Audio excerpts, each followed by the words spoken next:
ঋণ খেলাপি হও, তাও নির্বাচন অংশগ্রহণ করো। মাননীয় স্পিকার, আমরা দেখলাম এই সংসদে আমরা মাননীয় অর্থমন্ত্রীর কাছ থেকে আমরা কোনো স্পষ্ট কোনো কর্মসূচি আমরা পাই নাই।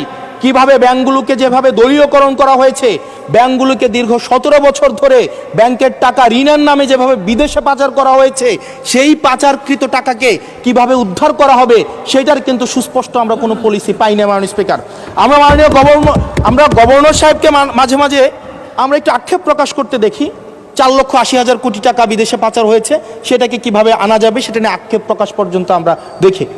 মাননীয় স্পিকার, এই যে ঋণ খেলাপি যারা আছে, নির্বাচনের আগে একটা কমন একটা স্ট্রাকচার, 5 বছর কোনো খোঁজখবর থাকে না, তফসিলের আগে সেখানে একটু কোর্টে যাবে, কোর্টে গিয়ে ওই ঋণ খেলাপির উপরে এই অর্ডারটার উপরে একটা স্টে দিবে এবং 2% দিয়ে আবার রিশিডিউল করাবে, রিশিডিউল করিয়ে আবার নির্বাচন অংশগ্রহণ করবে বিভিন্ন জায়গা থেকে টাকা পয়সা উঠায়া, এবং আগামী 5 বছর আবার এই ঋণ নিয়ে কোনো ধরনের আর কোনো খোঁজখবর থাকে না।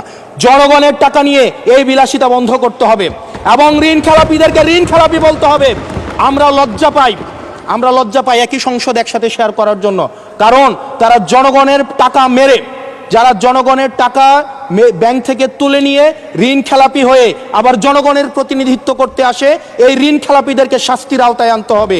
এবং তারা যখন সংসদ সদস্য হয়ে নির্বাচিত হওয়ার পরেও যদি তারা ঋণ খেলাপি হয়, এমন একটি আইন প্রণয়ন করতে হবে তাদের সংসদ সদস্য পদ যেন বাতিল হয়। সেটি শুধুমাত্র সরকার দলের জন্য না, শুধু বিরোধী দলের জন্য না, সেটি বাংলাদেশের উন্নতি, প্রগতি এবং সমৃদ্ধির জন্য সেটি প্রয়োজন।